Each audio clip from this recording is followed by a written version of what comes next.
This joy I have, the world didn't give it to me. This joy I have, the world didn't give it to me. This joy I have, the world didn't give it to me. The world didn't give it, the world can't take it away. I know you may be singing a little bit under your mask, I get that. But the minimum you can do is help me out by clapping along, if you wouldn't mind. This hope I have, the world didn't give it to me. Oh, no, no. This hope I have, the world didn't give it to me. This hope I have, the world didn't give it to me. The world didn't give it, the world can't take it away.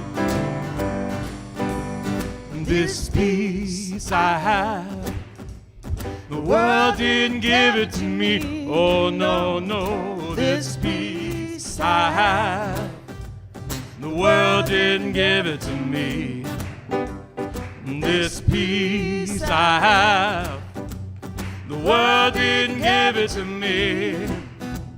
The world didn't give it, the world can't take it away. I say this joy, the world didn't give it to me. Oh, no, no, this joy I have, this joy, the world didn't give it to me. Oh, this joy, the world didn't give it to me.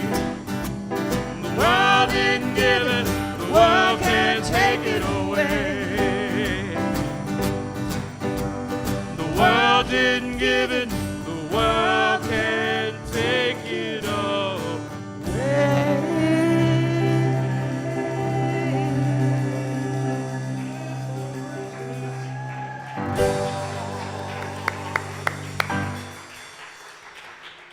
Good morning, everyone. Welcome to First Congregational Church in Fort Worth. Thank you for coming today, whether you're worshiping via the live stream or in person. Today is the third Sunday of Advent, which means that our theme is joy. People are always confused about the Advent wreath. You know, which Sunday do we light the pink candle? Well, it is today. Today is Pink Candle Sunday, hooray. I also want to put in an extra plug for our Advent action in the coming week. You'll be seeing a video about it in a little bit, and well, I'll wait to explain it to then. How's that? Several of us have been doing our Advent action steps of going to Taste Community Restaurant, of what was the second one? Supporting Safe Haven with our collection today, and then we have a third opportunity coming up that you'll hear about soon. So let's get started. Come, let everyone in all of our sacred spaces receive the love of God extended in and through this community. No matter who you are or where you are on life's journey, you are welcome here.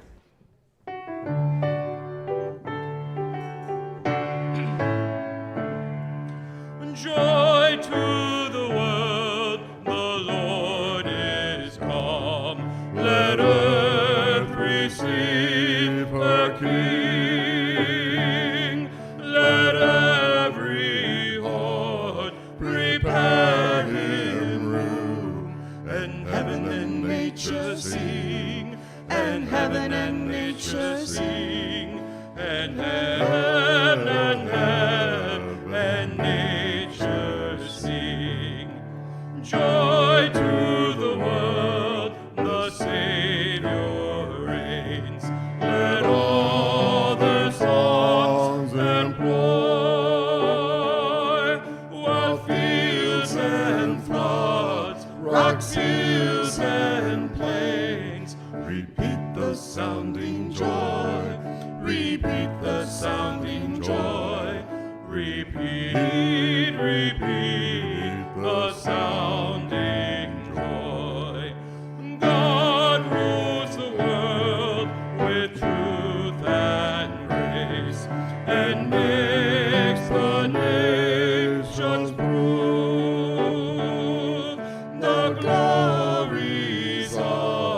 God's righteousness, and wonders of God's love, and wonders of God's love, and wonders, wonders of God's love.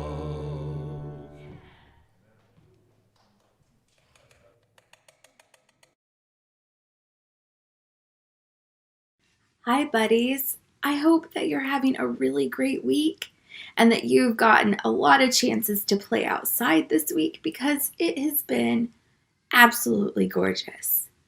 Today, our theme is joy. And when I think about joy, I think about the kind of happiness that lives in your body. Think about a time where you've been so happy. What is your body doing? What does it feel like? Do you have butterflies in your tummy? Are you so happy that you might cry? Are you smiling so wide? What is your body doing when you experience great happiness? When I think about joy and my body being happy, I think about the times we share in Adventure Village when we're all going around and we're sharing silly stories, and we start off with a little girl in the forest and we end up with robots and zombie cats and the silliest things, and it's so much fun. That's a moment that brings me joy. So this week, I want you to think about happiness and what it does in your body. What is your body doing? That kind of deep joy. And I want you to see if you can spot it in other people. Just by looking at them. Are they happy? Are they experiencing joy? What does it look like? Today, I want to light our candles, but I want to show you my Advent wreath. This is what I've been doing with mine. I can't wait to see what you've been doing with yours. We are going to light the candle of hope, the candle of peace, and today we get to light the pink candle of joy.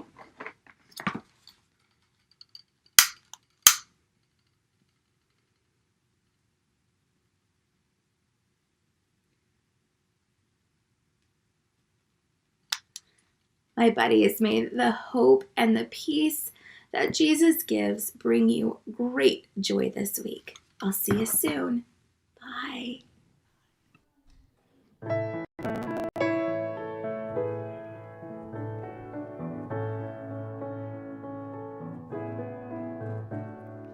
Hope waits for us at Advent. Hope waits for us to trust. Hope waits for our commitment to a land that's kind and just.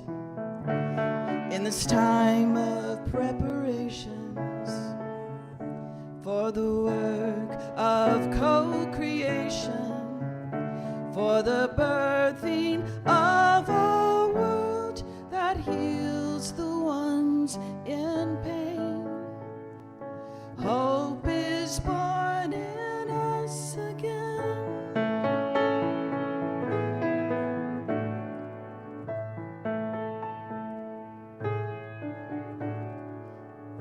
Peace waits for us at Advent. Peace waits for us to rest. Peace waits for our acceptance of the truth that we are blessed. In this time of preparations for the work of co-creation, for the birthing of a world where gentleness and play, peace is born in us today.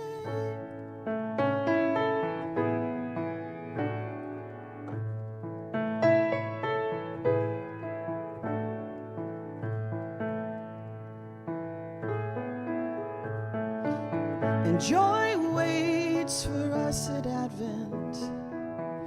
Joy waits for us to sing.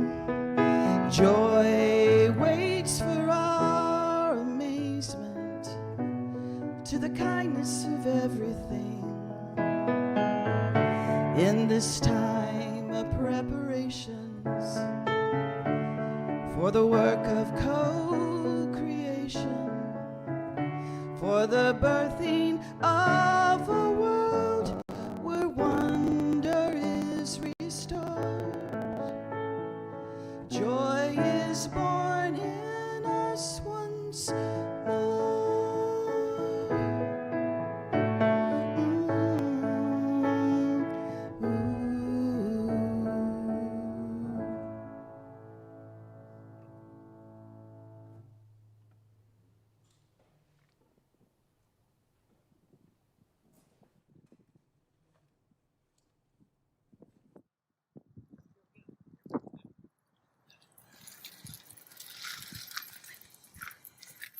Hi, everybody. Happy Advent. I'm here with Dottie Cook, pastor of South Hills Christian Church. Each week we've been providing Advent action moments. One of them, the first one, was to go to Taste Community Restaurant. Hopefully you've done that. Last week we talked about our collection and support of Safe Haven of Tarrant County. Our Advent action step this week. This week is volunteering at the Four Saints Food Pantry in East Fort Worth on Saturday, December 18th. More information will come about the specifics, but mark your calendar for now. And we're here on our bicycles because we just want to remind everybody that in this season of excess, when we're exhausted and overextended, remember to take time for yourself, to take care for yourself in whatever way is good for you. Exercise, being outside, being with friends, whatever you need, listen to your body and take care of yourself. Take care. Happy Advent. I need to add a bit of follow-up to that video.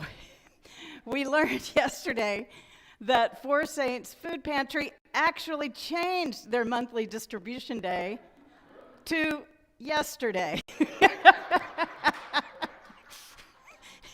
It had previously been scheduled for December 18th, as we said, then it was changed to December 11th. We thought about, skipping the video entirely, but it had such incredible production value.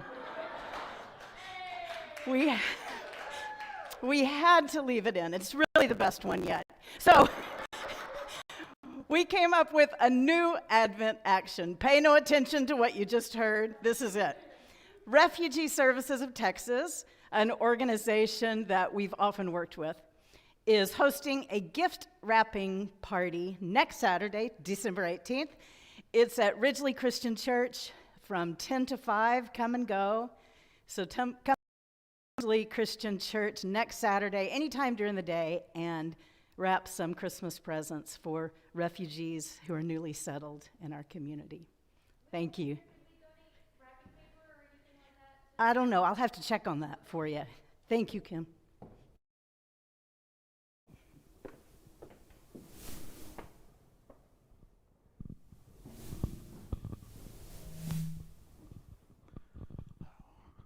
Good morning. Let's center ourselves and breathe some deep breaths and think of the answer to the question, what are you waiting for this Advent season?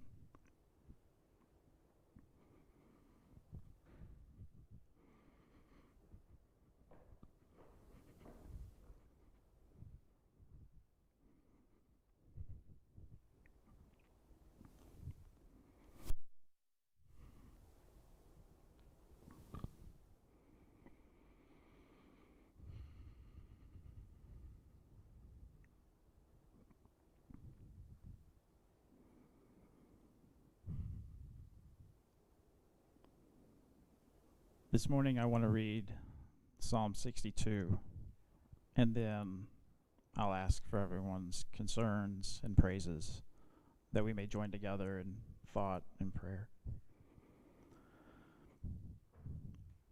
The writer of the psalm says, "For God alone my soul in silence waits. From God comes my salvation. The Spirit alone is my rock and my salvation, my stronghold, so that I shall not be greatly shaken. How long will you assail me to crush me, all of you together, as if you were a leaning fence or a toppling wall? They seek only to bring me down from my place of honor. Lies are their chief delight. They bless with their lips, but in their hearts they curse. For the divine alone, my soul in silence waits. Truly, my hope is in God. God alone is my rock and my salvation, my stronghold, so that I shall not be shaken. In God is my safety and my honor. The divine is my strong rock and my refuge.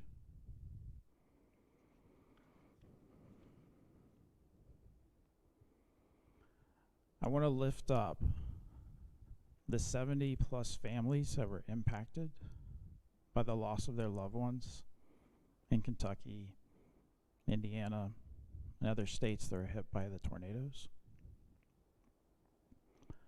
I want to lift up a bright student and ask for your prayers for this person, because their son is neurodivergent and was arrested and has been sentenced to 4 years in prison. And they are trying to finish their first semester with all of the finals and the papers.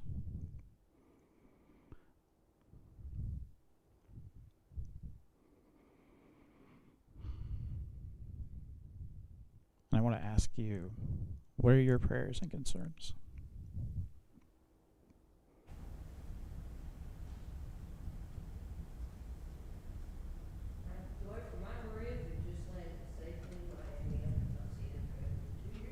All right.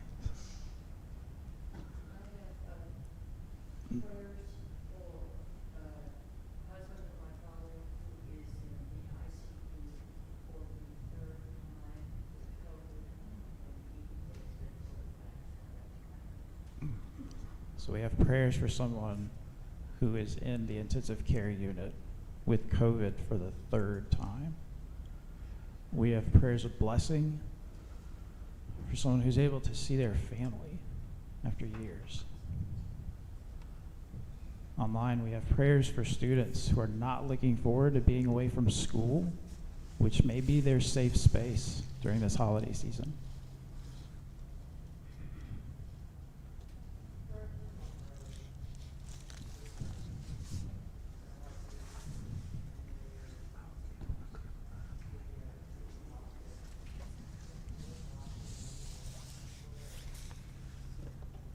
Prayers for Terry's brother, who has a heart condition and is in the hospital. Prayers for wisdom and courage for the world's people and their leaders as we face the climate crisis in the years ahead.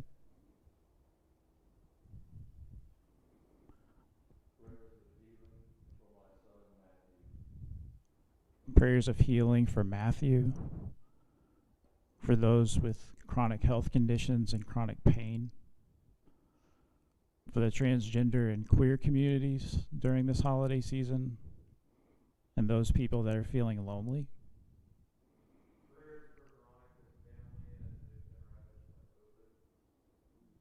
Prayers for Veronica's family as they've been ravaged by COVID. For a young man in San Antonio who's on the spectrum and has been arrested, and whose family is seeking expert witnesses to keep their son from being imprisoned while his diagnosis is being ignored. Prayers for our refugees. And prayers of thanks for positive news for a family member after an initial cancer surgery.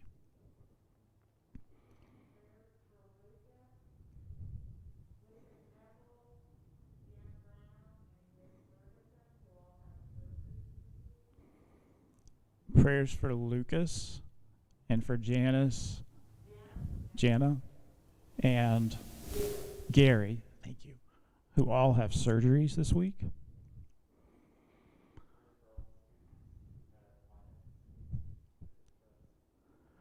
prayers for all students who have finals this week. I selfishly say thank you for that.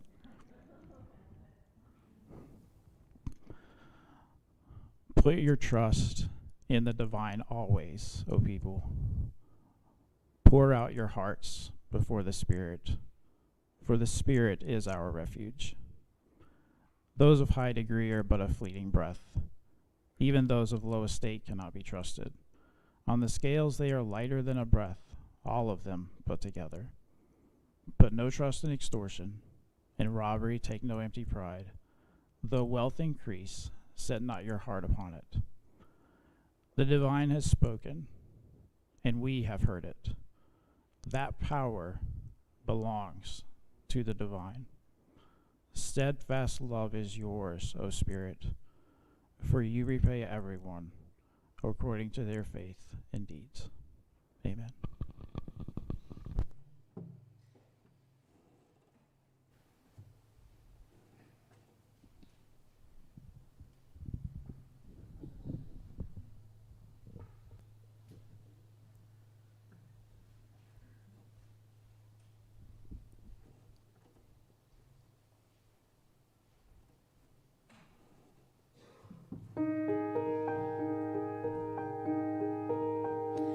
If in your heart you make a manger for his birth,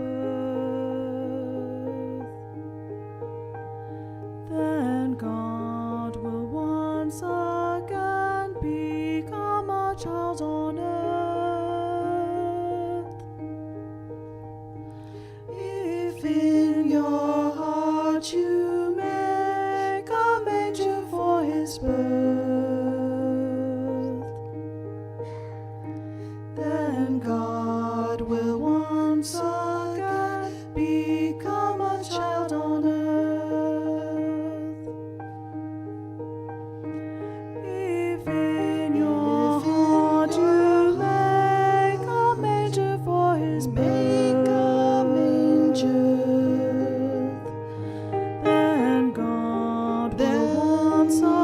will once again become a child on earth. If in your heart you make a manger for his birth, then God will once again become a child on earth.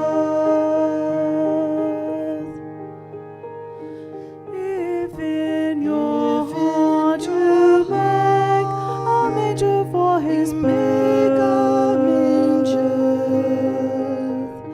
then love will once again become a child on earth. If in your heart you make a manger for his then God will once again become a child on earth.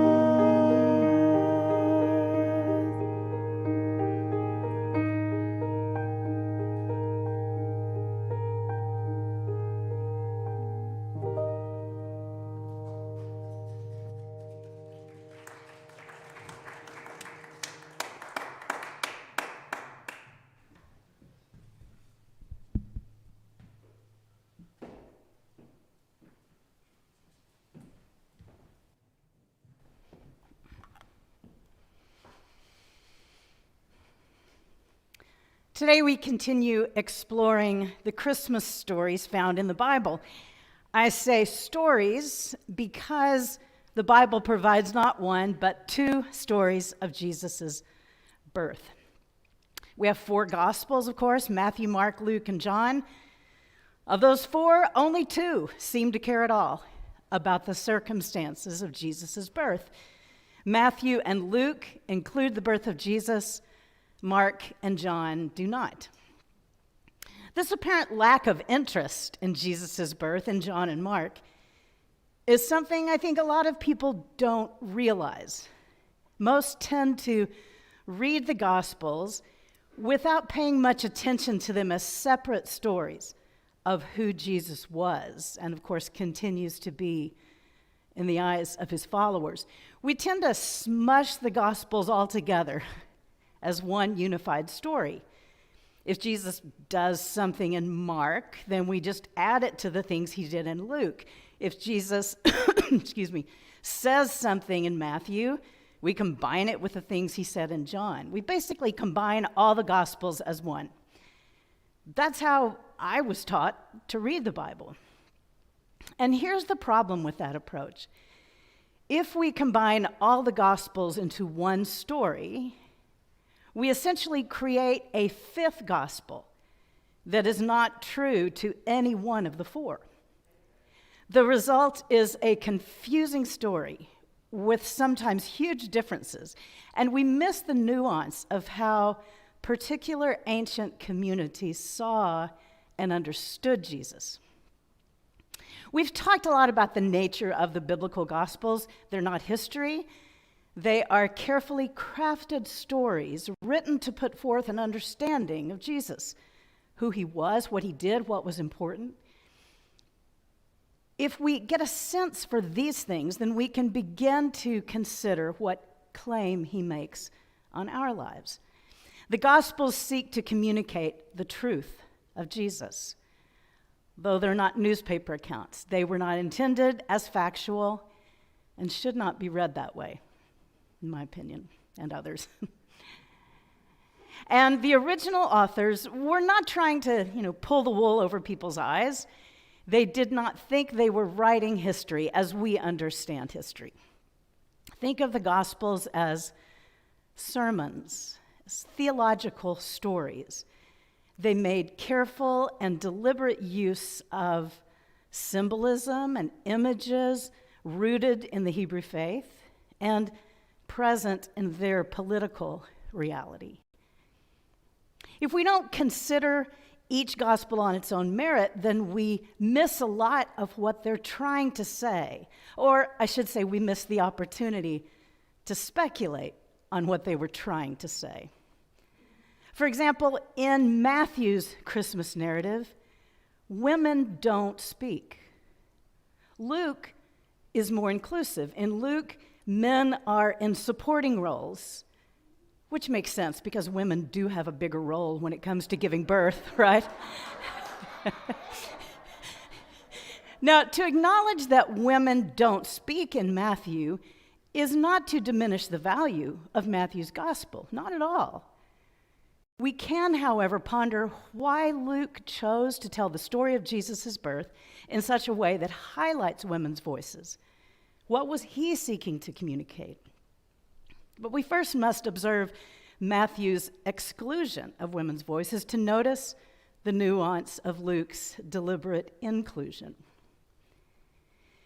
Let's turn to the specifics of the stories of Jesus' birth. We'll start with Matthew and then move to Luke. In Christmases past, before we had to deal with COVID every year, the kids at our church would create and perform a pageant. Remember that? That was fun. Lots of churches do this. In our church, which often looks a little different, let's face it, the pageant might include things like time travel or other surprising elements. So in honor of all of those performances, I'm going to present each of our Gospels, Matthew and Luke, as if they were pageants. Matthew's pageant is up first. Now, Matthew's birth story is significantly shorter than Luke's. Matthew is obsessed with Jesus' legitimacy as the long-awaited Jewish Messiah. And so Matthew begins with a long genealogy showing Jesus has descended from King David.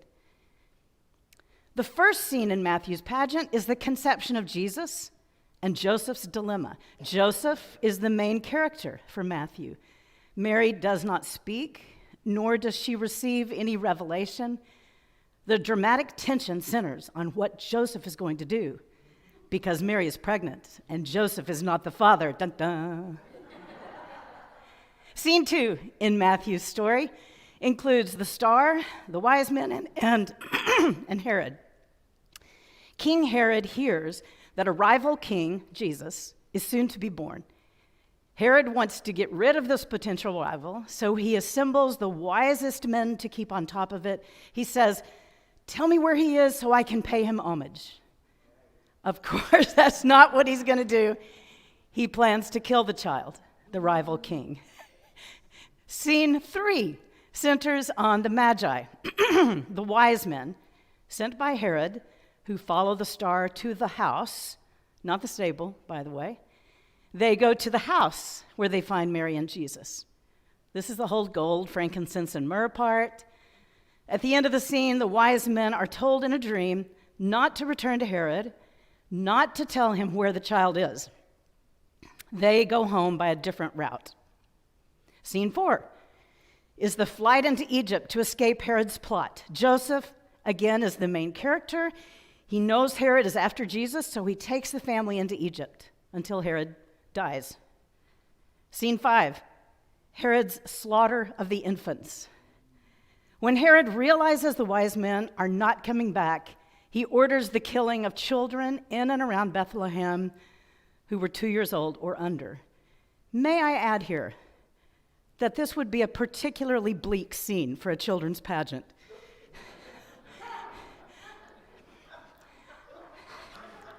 Much wailing and lamentation follow. And scene 6, the final scene of Matthew's Christmas story, starts with Herod's death. In a dream, Joseph is told that the coast is clear, he can take his family back to Israel. He doesn't quite make it back to Judea because Herod's son is now on the throne. The family moves instead to Galilee, to the village of Nazareth. It's surprising how little of Matthew's birth story is about Jesus.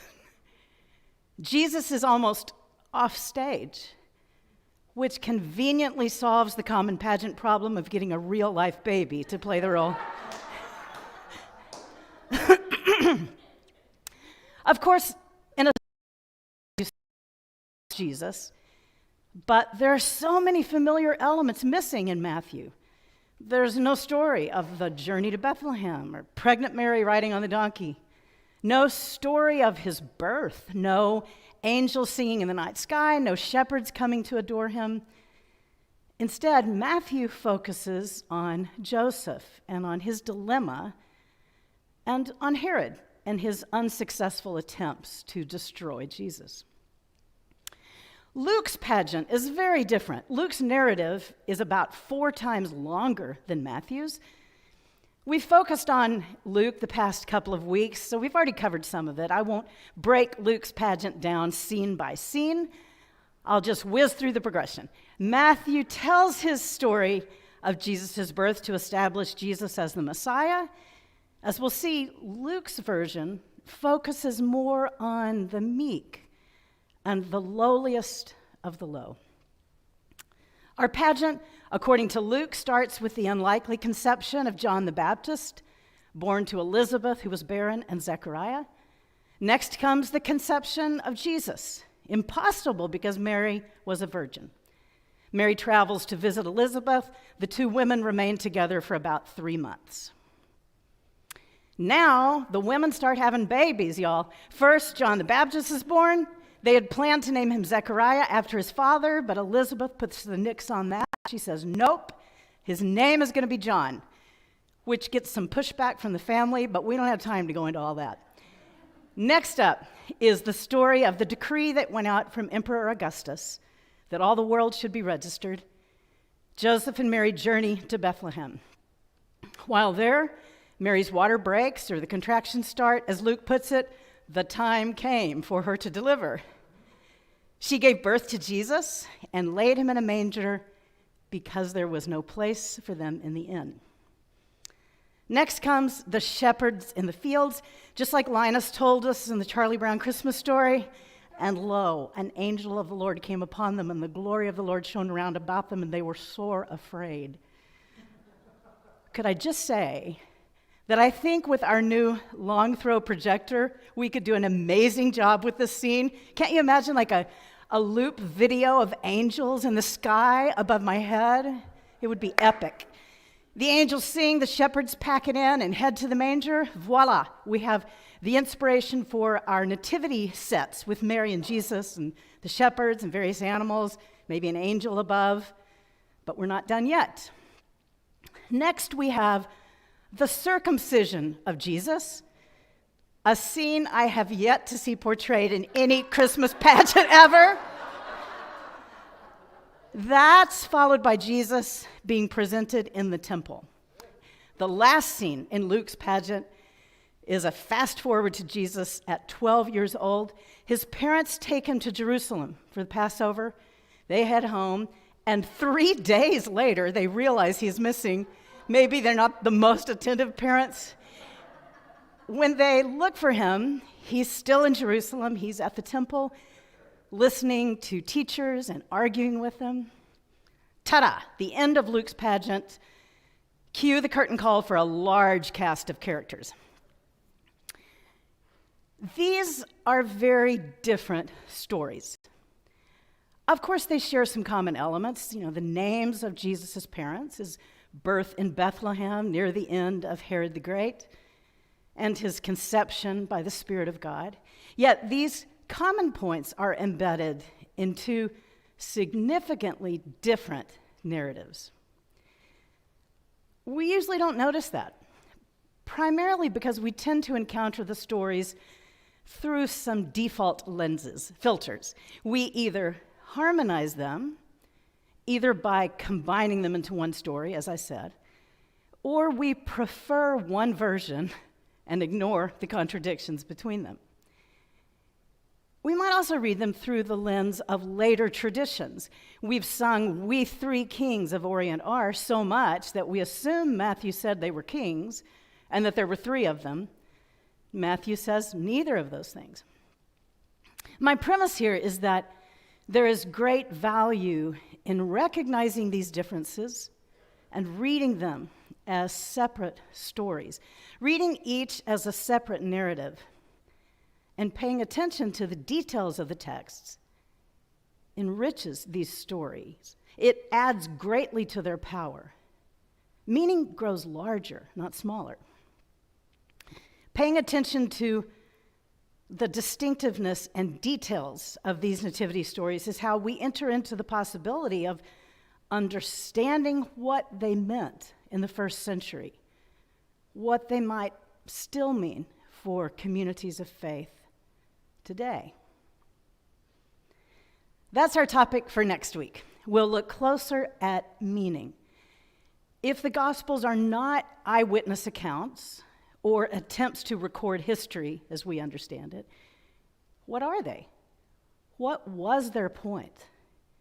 If they're not telling us how the birth of Jesus actually happened, what are they trying to tell us? It's a cliffhanger. Tune in next week, and we'll talk more about it. Amen.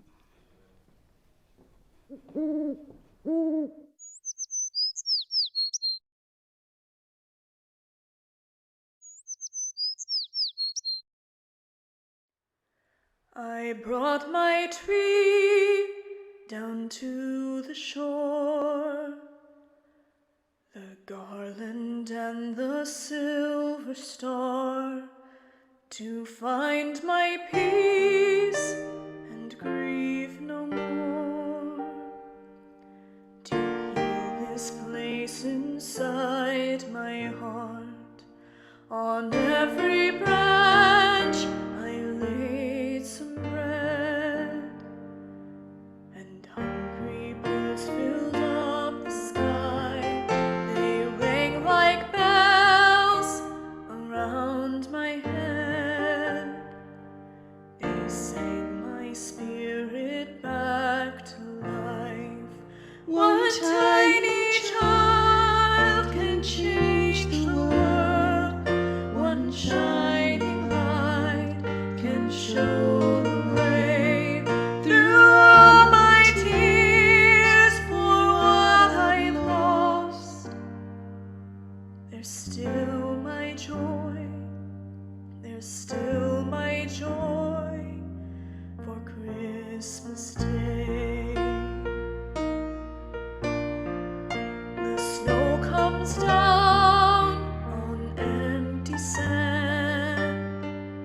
There's tinsel moonlight on the waves. My soul was lost, but here I am. So this must be amazing grace. One tiny child can change the world. One shining light can show the way beyond these tears for what I've lost. There's still my joy. There's still my joy for Christmas Day.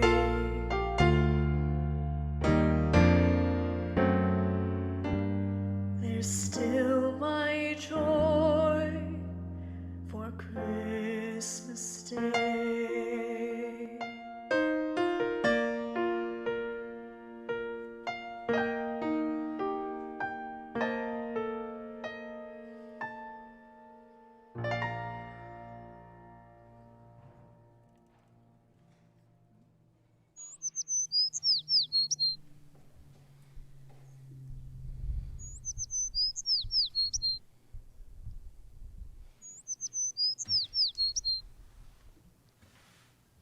For this closing song, it may be a little bit familiar to you all. And if so, I invite you to join in clapping. Soon, one day, we'll be back singing.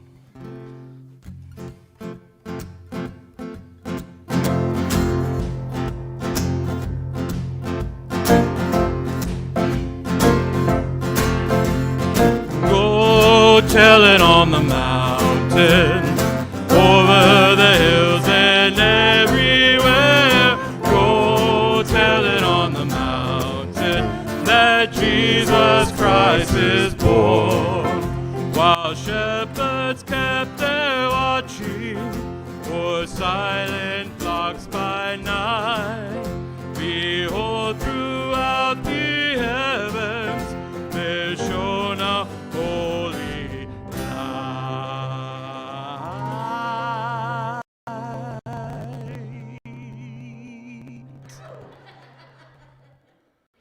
go tell it on the mountain, over the hills and everywhere. Go tell it on the mountain that Jesus Christ is born. The shepherds feared and trembled when low above the earth rang out the angel chorus that hailed our Savior's birth.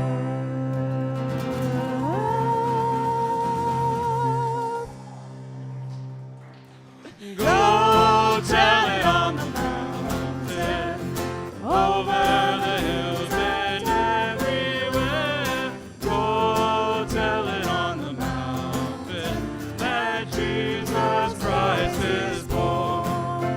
Down in a lowly manger, our humble Christ was born, and God sent us salvation, that blessed Christmas morn.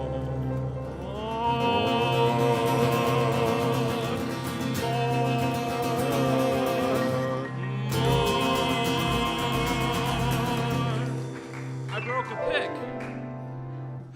Go tell it on the mountain, over the hills and everywhere. Go tell it on the mountain that Jesus Christ is born. That Jesus Christ is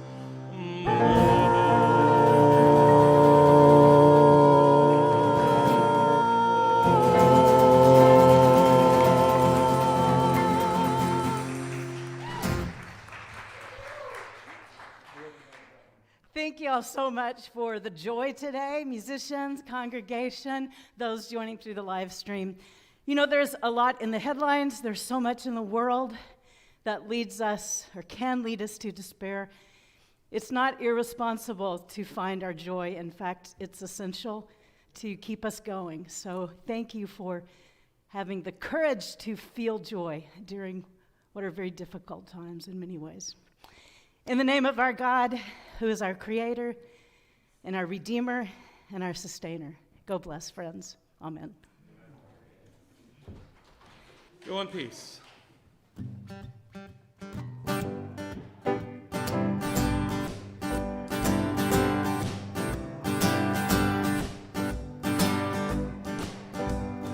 This joy I have, the world didn't give it to me.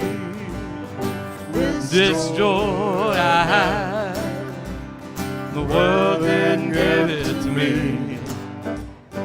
This joy I have, the world didn't give it to me. The world didn't give it, the world can't take it away.